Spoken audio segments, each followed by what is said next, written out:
Hi students, मैं धीरज अवस्थी आज आपके साथ फिर एक नया टॉपिक लेके आया हूँ। इससे पहले कुछ मोटिवेशन के लिए आप लोगों को बता दूं, आप किसी की सफलता को देखते हैं तो उसकी सार्वजनिक महिमा को देखते हैं, बल्कि उसके द्वारा किए गए बलिदान को आप नहीं देख पाते हैं।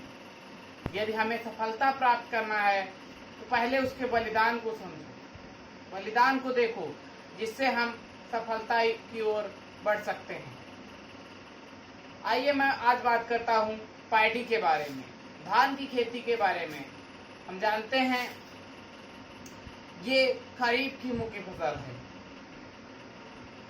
जिसके वैज्ञानिक नाम की बात करूं तो ओराइजा सेटाइवा है एंड फैमिली इसकी ग्रामिनी है, जिसका नया नेम पोएसी है। आइए नेक्स्ट हम बात करते हैं एरिया एंड डिस्ट्रीब्यूशन की। यदि पैडी में एरिया एंड डिस्ट्रीब्यूशन वर्ल्ड में बात की जाए तो एरिया के अकॉर्डिंग इंडिया टॉप पे आता है, सेकंड क्लास पे चाइना एंड थर्ड क्लास पे इंडोनेशिया है। एंड प्रोडक्शन की बात करें तो चाइना फर्स्ट स्टेज पे, सेकंड स्टेज पे इंडिया एंड थर्ड पे इंडोनेशिया आता है। एंड प्रोडक्टिविटी की बात करें तो यूएसए फर्स्ट नंबर पे है, सेकंड नंबर पे जापान और थर्ड नंबर पे चाइना आता है। इन इंडिया की क्या स्थिति है, इंडिया के बारे में जाने तो इंडिया है में एरिया के अकॉर्डिंग वेस्ट बंगाल पहले स्थान पे है, यूपी सेकंड स्टेज पे है एंड बिहार थर्ड स्टेज पे है।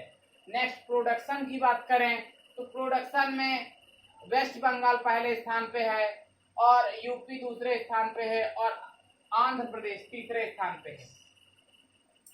प्रोडक्टिविटी की बात की जाए तो पंजाब की सर्वाधिक प्रोडक्टिविटी है 34 कुंटल पर हेक्टेयर। आप लोग प्रोडक्टिविटी जानते हैं क्या होता है? प्रति हेक्टेयर उत्पादकता को उसकी प्रोडक्टिविटी कहते हैं।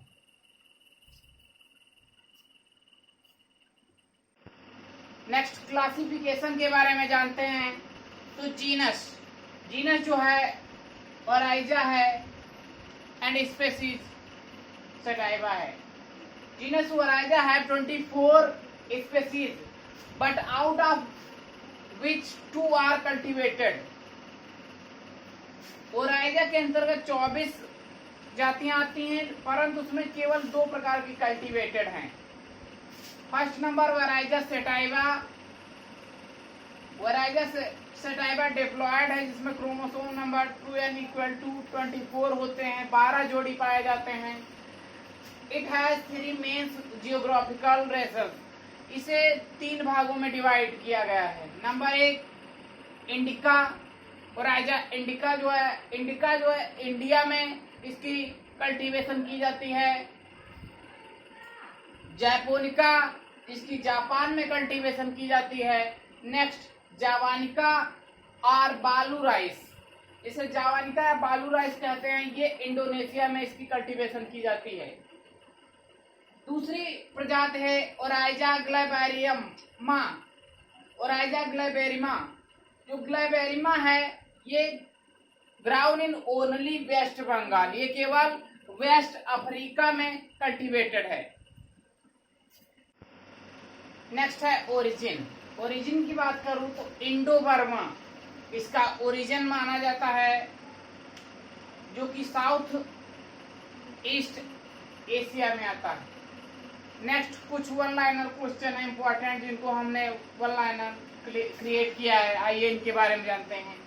Rice is self pollinated crop. ये सेल्फ पॉलिनेटेड क्रॉप है, इसमें स्वपरागण होता है। नेक्स्ट फ्रूट टाइप जो है वो कैरियोप्सिस, इसका फ्रूट टाइप जो होता है वो कैरियोप्सिस टाइप का होता है। Next grain or caryopsis is totally enclosed by the lemma and palea collectively called the hull. जो इसका राइस होता है वो पूरी तरह से क्लोज होता है, लेमा से और पेलिया से बंद रहता है, जिसे हम हुल कहते हैं अर्थात भूसी कहते हैं।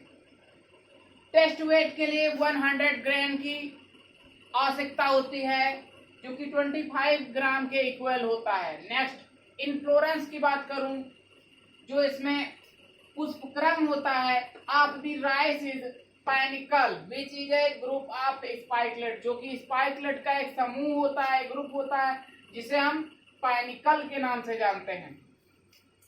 क्लाइमेट जो है C3 शॉर्ट डे प्लांट है, कहने का मतलब छोटे दिन और बड़ी रातों वाला प्लांट है। And required hot and humid climate, इसके लिए गर्म एवं ह्यूमिड क्लाइमेट चाहिए। सॉइल क्ले एंड क्लेलोम, दोमट भूमि चाहिए। और best are suited for rice cultivation, rice cultivation के लिए क्ले एंड क्लेलोम सॉइल की आवश्यकता होती है। Acidic soil are best for rice cultivation, most suitable pH range in between 4 to 6।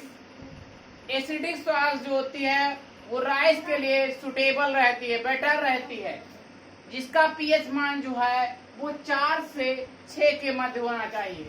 Average temperature for plant growth, plant की growth के लिए जो एवरेज टेम्परेचर है, औसत तापमान है, वो 21 से 37 डिग्री सेल्सियस होना चाहिए।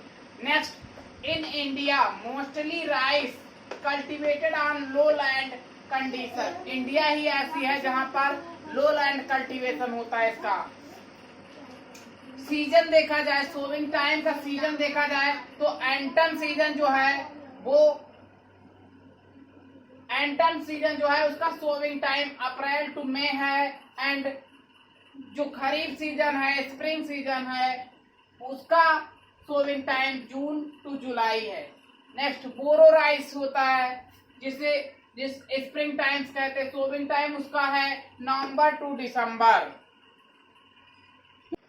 नेक्स्ट हम बात करते हैं वैरायटी की। वैरायटी में देखते हैं first dwarf variety of rice developed in world TN first in Taiwan 1964 to 65।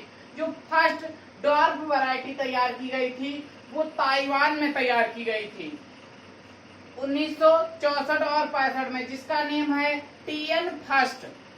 Next देखते हैं first yielding dwarf variety developed in world is IR8 by cross between PETA DG और जेन, यानी जो फर्स्ट हाई यील्डिंग वैरायटी थी वो विश्व में IR8 थी, जो कि पीटा और DGG ओजेन के द्वारा क्रॉस करा के तैयार की गई थी।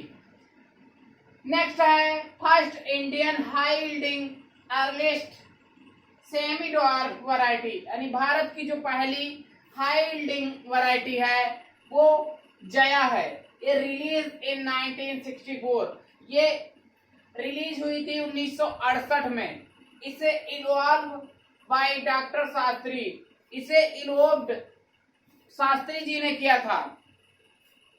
नेक्स्ट है कटक उड़ीसा, इन्वॉल्व्ड 2 वैरायटीज मलिंगा एंड मंसूरी, उड़ीसा से 2 वैरायटियां रिलीज की गई हैं, निकाली गई हैं।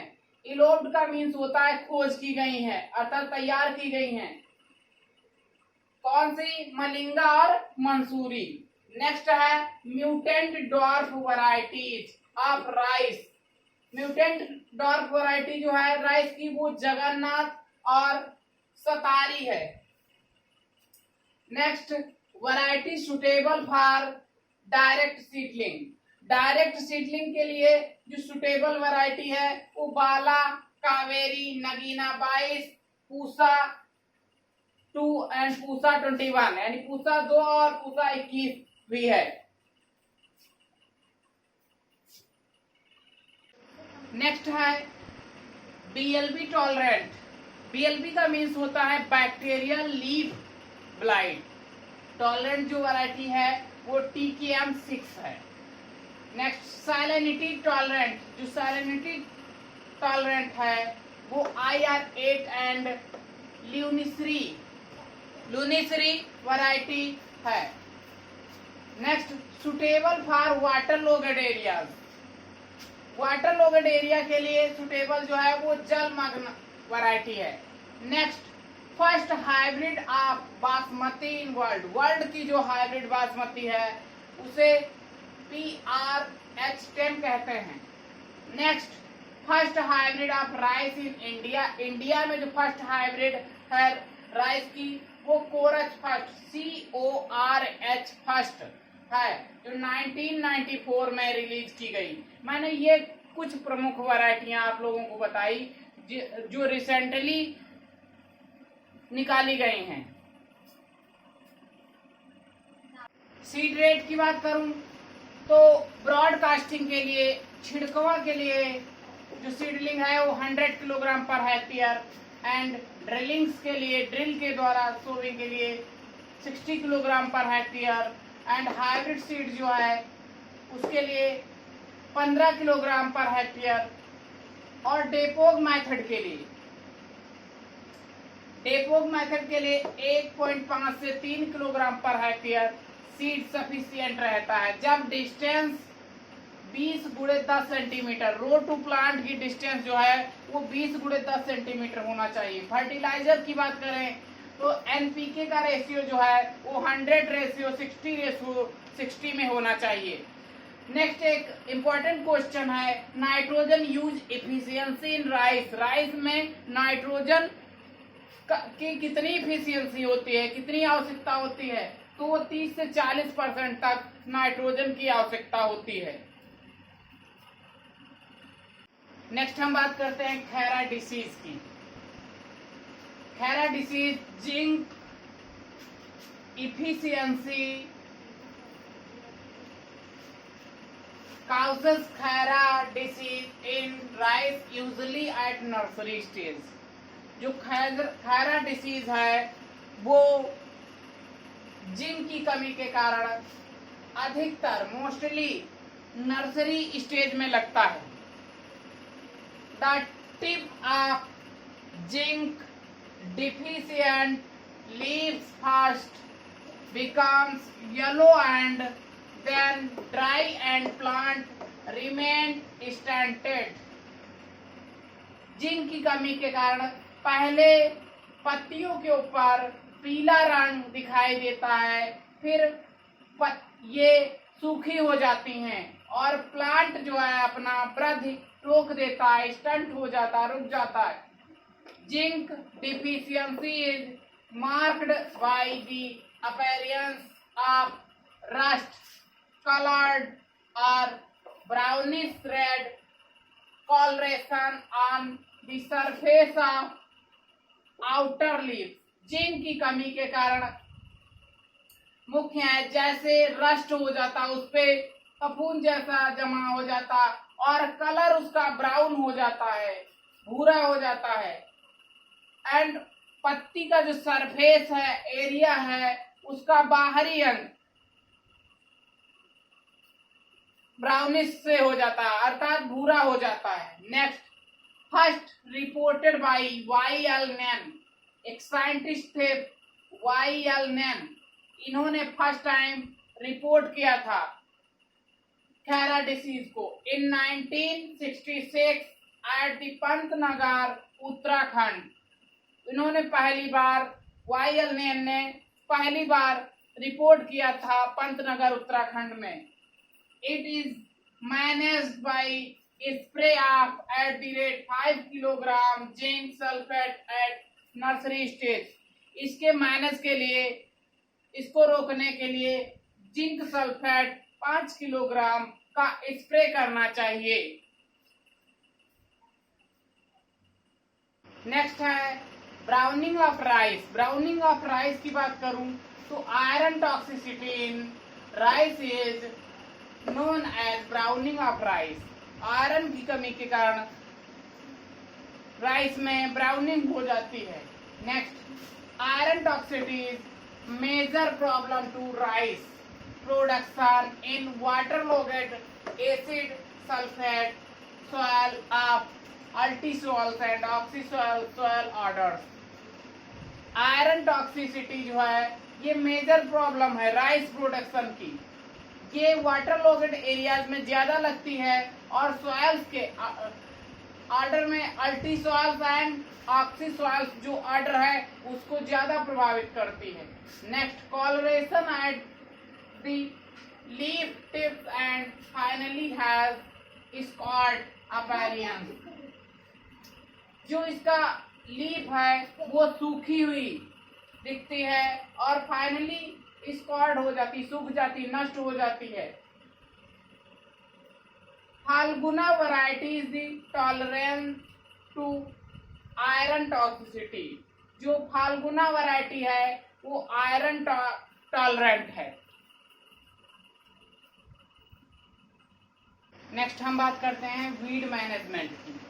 वीड में देखा जाए तो इचेनोचोला क्रूसिगैली जो कि बार्नयार्ड ग्रास होती है and Echinochloa colonum weed rice.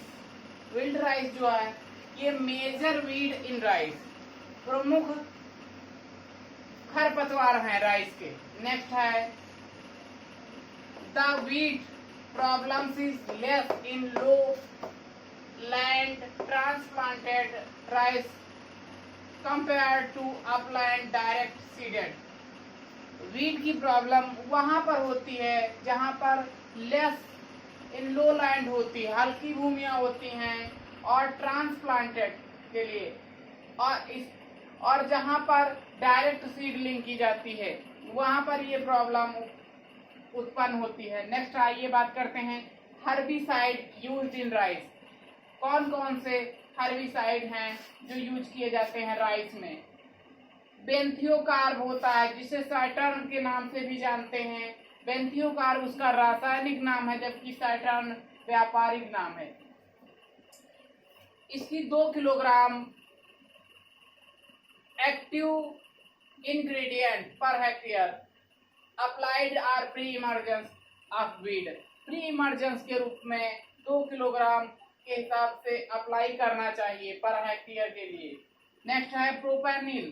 प्रोपेनिल जिसे स्टाम F34 के नाम से जानते हैं, इसकी 3 किलोग्राम मात्रा जो है वो 1 सप्ताह के बाद ट्रांसप्लांटिंग के यूज करना चाहिए। नेक्स्ट है ब्यूटाक्लोर जिसे हम मछेटी के नाम से जानते हैं, इसकी 2 से 3 किलोग्राम पर हेक्टेयर मात्रा यूज करना चाहिए। ये ट्रांसप्लांटिंग के 24 घंटे बाद या तुरंत कर देना चाहिए जिससे वीड मैनेजमेंट हो जाता है और वो नए वीड नहीं उग पाते हैं।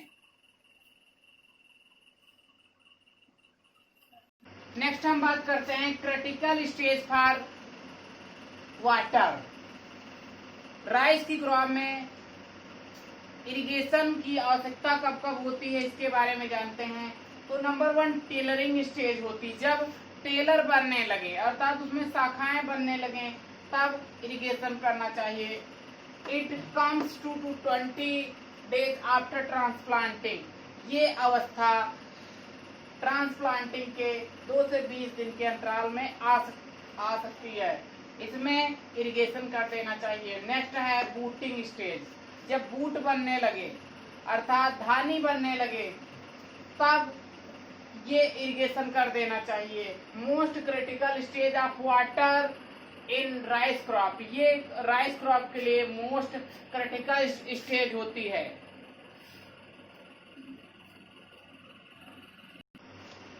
नेक्स्ट हम बात करते हैं डेपोग method of rice cultivation. डेपोग method के द्वारा राइस का cultivation. This method was introduced from Philippines. यह मेथड फिलीपींस से विकसित की गई है। In this method seedlings becomes ready for transplanting 12th day after seedlings। ये मेथड बुआई के 12 दिन बाद ट्रांसप्लांटिंग के योग्य हो जाती है। It comprises rising of a dense stand of seedlings without contact of soil। इस विधि में बिना मिट्टी के सीडलिंग्स का लिया जाता है अर्थात अंकुरण बीजों का हो जाता है। Rate for nursery supported seed eight the rate 3 kilogram per meter square on wooden planks, trays, concrete floor and seed bed covered. इस विधि के लिए 3 किलोग्राम सीड की पर मीटर आवश्यकता होती है, जिसके लिए लकड़ी का बना हुआ पात्र या trays, concrete floor and seed bed covered. Seed bed जो है वो ढकी होना चाहिए विद पॉलीथीन सीट, पॉलीथीन के द्वारा। Hence 25 to 30 metre square nursery area is sufficient for 1 hectare. 1 hectare के लिए नर्सरी जो है वो 25 से 30 मीटर एरिया सफिशिएंट रहती है।